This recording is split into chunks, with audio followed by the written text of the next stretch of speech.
বর্তমানে গ্রামে দেখা যায় অনেকে গরুর মল অর্থাৎ গোবর দিয়ে লাকড়ি বানায়। ইসলামের দৃষ্টিতে এগুলো করা যাবে কিনা? গরুর মল অর্থাৎ গোবর, এটা দিয়ে যদি লাকড়ি বানান, এটা শুকিয়ে যখন যায়, এটা দিয়ে ভাত তরকারি রান্না করে খেতে কোনো অসুবিধা নেই।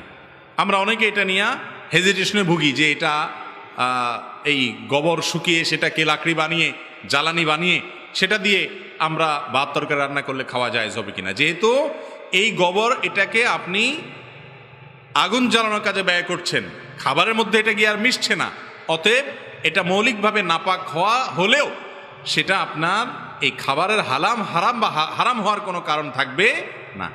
তবে এই গোবর যখন শুকনা থাকে, যখন আপনার টাচ করলে হাতে লাগে না বা বোঝা যায় না, আলামত থাকে না, বা থাকলেও ধুয়ে ফেললে চলে যায়, তখন সেই শুকনা আপনার জ্বালানিটা ধরে চুলাতে রান্না বাড়া করাতে কোনো অসুবিধা নাই, কোনো গুনাহ হবে না। আমরা এটা নিয়ে হেজিটেশন ভোগার কোনো কারণ নেই। সাধারণ লাকড়ি এটা দিয়ে রান্না বাড়া করলে যেরকম জায়েজ আছে, গরুর গোবর এটা দিয়ে জ্বালানি বানিয়ে সেটা দিয়ে রান্না বাড়া করলেও কি হবে? জায়েজ হবে।